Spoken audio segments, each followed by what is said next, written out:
Olá, meus amigos. Deus abençoe vocês. Que o Espírito Santo, o Espírito que Deus enviou, o próprio Espírito de Deus, o Espírito da criação, o Espírito que falou, e tudo que ele falou aconteceu, e tudo que ele fala acontece, porque ele é Deus. Ele foi enviado de Deus para guiar os seus filhos, o seu povo, a sua família,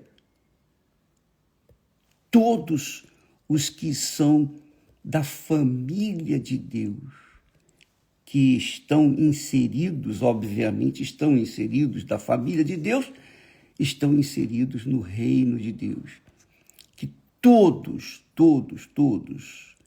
venham ter a consciência de guardar o seu maior tesouro, a sua maior riqueza do que o pai, do que a mãe, do que os filhos, do que a mulher, o marido, a família, o dinheiro, a posição social, tudo. A maior riqueza que o ser humano pode ter é ser filho de Deus e manter essa condição de filho até a sua promoção eterna. Porque é a coisa mais difícil que existe na face da terra. Eu não digo impossível, não, porque eu só estou aqui, é porque Deus tornou possível isso. Mas eu vou dizer para vocês uma coisa, com toda a minha sinceridade. Eu tenho procurado guardar esse tesouro incalculável que é a minha salvação. Eu falei ontem que eu fui salvo, estou salvo e serei salvo se permanecer firme, fiel até o fim. Você sabe que o apóstolo Paulo, o homem de Deus, ungido, cheio do Espírito Santo, tinha os seus colegas, aqueles que aderiram à mesma fé que ele, abraçaram a fé com ele. Mas, no percurso da fé, muitos abandonaram essa fé, deixaram essa fé. E por que deixaram essa fé? Sentimentos. Os sentimentos que as pessoas dão vazão, que todos damos vazão, né? Quem não falha, quem não erra por causa dos seus sentimentos, todos nós erramos. Por isso que a gente tem que estar permanentemente na fé, ouvindo a palavra de Deus, orando, buscando, apresentando o seu corpo em sacrifício vivo, santo e agradável a Deus, que é o nosso culto racional. Então, muitos, por conta do sentimento, deixaram a fé. Sentimento de mágoa, de rancor, sentimento de querer a justiça, exigir a justiça, especialmente a justiça. Porque quem abraça a fé no Senhor Jesus, abraça a justiça. Mas quando a pessoa, dentro do seu núcleo de fé, da sua igreja, quando ela deixa a injustiça falar mais alto do que a justiça de Deus, então ela perde a fé. É o que o apóstolo Paulo diz, que por causa da má consciência, alguns deixaram a fé. E aí ele fala de Alexandre e Himeneu, por causa da má consciência. Mas a má consciência acontece quando a pessoa se deixa levar pela própria justiça, quer justiça a qualquer preço. Enquanto a justiça não chegar, quer dizer, a vingança não chegar, essa é a realidade, a justiça é a vingança que a pessoa quer. Enquanto a justiça não acontece, a pessoa fica magoada, triste. Mas quando a injustiça acontece, quando a pessoa é punida, quando a pessoa é repreendida, quando a pessoa paga, aí aquela criatura que tinha um sentimento ou ressentimento, que buscava tanto a vingança, fica feliz, fica satisfeita. Quer dizer, isso mostra que a pessoa não foi perdoada. Ela não perdoou e não foi perdoada. Isso mostra que a pessoa não é de Deus. Você tem que entender uma coisa. Quem é nascido do Espírito Santo, da água e do Espírito Santo, enfrenta esses problemas todos.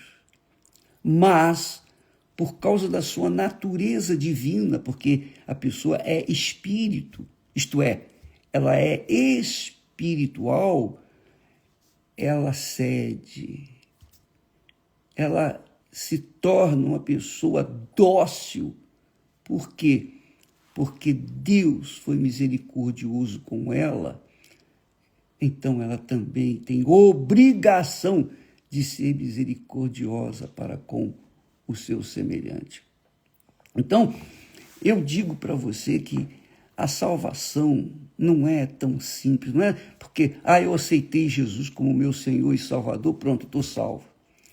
Você foi salvo, mas para permanecer salvo, você tem que manter a boa consciência. Vamos, por exemplo, ver o caso do ladrão na cruz. No último momento, ele entregou a sua vida para Jesus. Jesus disse, hoje mesmo estarás comigo no paraíso. Sabe por quê que ele foi salvo? Porque ele estava prestes a morrer. Ele foi salvo pelo gongo. Antes de morrer, ele entregou a sua vida para Jesus e foi salvo. Isso acontece com qualquer pessoa. No leito de dor, se alguém aceita, submete a sua fé, a sua vida a Jesus, é salvo no último momento. Agora, o problema, eu digo problema mesmo. O problema é que a gente aceita Jesus, segue na igreja, se torna fiel e faz até a obra de Deus, como pastor, bispo, esposa, seja lá o que for, não importa. O que importa é o seguinte, quando ela começa a fazer a obra de Deus e se depara com problemas de injustiça, a primeira coisa que ela faz é assim, eu não aceito isso não. Eu não aceito. Quer dizer, deixou-se levar pela sugestão do diabo, porque o diabo semeia injustiça, o diabo semeia pensamentos de mágoa, de ressentimento, de justiça, de querer justiça a qualquer preço. E nem todos sabem, infelizmente, que está escrito, o apóstolo Paulo fala, e se a nossa injustiça, quer dizer, se a minha injustiça for causa da justiça de Deus. Em outras palavras, se eu faço injustiça com uma pessoa, ela é injustiçada, e ela aceita aquela injustiça e submete-se a Jesus, Deus lá na frente vai justificá-la, vai honrá-la, porque ela foi injustiçada e não se defendeu, não deixou-se levar pelo ressentimento, pela mágoa. Então, amiga, esses probleminhas, essas picuinhas que existem no meio religioso, e em especial no meio evangélico, é que fazem as pessoas abandonar a fé. Essa é a realidade. Quando Deus, nós vamos ver isso na história de Israel, quando Deus livrou Israel lá do Egito, da escravidão egípcia, Deus mostrou o poder dele, 10 sinais. O povo de Israel viu, todo o povo viu os sinais de Deus, o poder de Deus. Esse povo passou pelo meio do Mar Vermelho. É isso aí. E rumo à terra prometida. Eles levaram 40 anos andando pelo deserto. E Deus era com ele. Foi Deus quem o guiou durante 40 anos. Quer dizer, uma geração. Para prová-lo. Para prová-lo. Mas na prova desses 40 anos, apenas Josué e Calebe entraram na terra prometida. Os demais ficaram pelo meio do caminho, morreram. Você vê como é que a salvação é difícil. É muito difícil.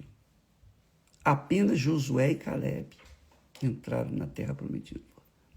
Então, isso significa dizer o seguinte: quão difícil é você ser salvo, eu ser salvo, nós sermos salvos, porque nós vivemos, nós estamos no deserto, nós estamos sendo provados todo dia, toda hora, todo momento, todo instante. Todos nós estamos sendo provados. Mas, bispo, eu preciso ser provado, porque eu já entreguei minha vida para Jesus, eu fui batizado com o Espírito Santo, enfim. Você pode ter certeza que você vai passar pela prova. Não foi isso que aconteceu com Jesus? Jesus foi batizado com o Espírito Santo, batizado nas águas, batizado com o Espírito Santo. E o próprio Espírito Santo o levou para o deserto para ser tentado por Satanás. Quer dizer, todos somos provados e aprovados se nós perseverarmos sem cessar, indefinidamente. Minha amiga, meu amigo, se você já é salvo, graças a Deus, mas cuide para não perder esse tesouro, essa preciosidade, essa grandeza que Deus colocou dentro de você. É isso aí. Guarde-a com todas as suas forças. Não se deixe levar por ressentimentos, por mágoas, por desejo de vingança. Nada disso. Perdoa, porque maior perdão recebemos nós, não é verdade? Porque há uma filosofia, uma doutrina espalhada por aí que uma vez salvo para sempre. Não é mesmo. Não é mesmo. Eu fui salvo, estou salvo e serei salvo se permanecer fiel até ao fim. E qual é a base bíblica para o senhor dizer isso, bispo? Leia Apocalipse. E nas 7 cartas, Jesus diz para os 7 anjos das igrejas, ele diz, aquele que perseverar até o fim, esse será salvo. Ao vencedor. Ora, para você ser um vencedor com Deus, você tem que manter a sua fé imune, intacta. Seu relacionamento, seu canal de ligação com Deus, de comunicação com Deus, tem que estar limpo para que nunca você perca esse contato, essa intimidade com Deus. Ao vencedor, disse Jesus. Somente 2 igrejas não foram censuradas, mas as demais 5 igrejas, todas elas foram censuradas. Todas elas o Senhor Jesus chama a atenção. Guarda o que tens, senão virei e removerei o teu candeeiro. É a salvação. Então, amiga e amigo, coloque isso como prioridade na sua vida. Quando nós estamos aqui pregando, falando, ensinando, orientando, tentando ajudar, nós estamos também exercitando a nossa própria fé e passando para vocês o que Deus nos tem dado e procurando dar, porque quanto mais a gente dá, mais a gente recebe. Então, isso é um segredo que Jesus já nos deixou. Dai e ser-vos-á dado. Quem tem, quer dar. Quem não tem, quer receber. Você é uma dessas 2 pessoas. Ou você é aquela que tem e quer dar, ou você é aquela pessoa que não tem e quer receber. Quem você tem sido? Quando a pessoa é salva, ela quer salvar. Quando a pessoa não é salva, ela até estimula a vingança. Ela até joga mais lenha na fogueira, porque é usada pelo mal para poder levar as pessoas, ou levar os amigos, ou levar os irmãos a caírem em tentação. Ficamos por aqui e amanhã estaremos de volta. E não se esqueçam que domingo que vem nós vamos ter a Santa Ceia da Reconciliação, que nós vamos falar a partir de amanhã com detalhes. Deus abençoe e até lá em nome de Jesus. Amém.